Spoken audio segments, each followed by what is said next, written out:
இருக்கட்டும், பரவாயில்ல. நீ தடுமாறி விழுந்தா குழந்தை கிடைக்கட்டும். ஆனா இப்ப உன்னையும் குழந்தையும் காப்பாத்த நீ என்ன நம்பிதான் ஆகணும். ஏன் நீ எதுக்காக குழந்தையை காப்பாற்றணும்? என்ன நடந்தாலும்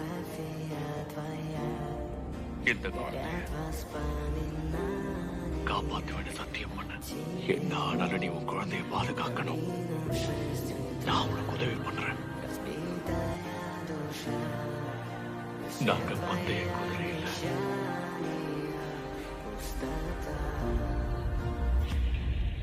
நாங்கெல்லாம் மனுஷன்.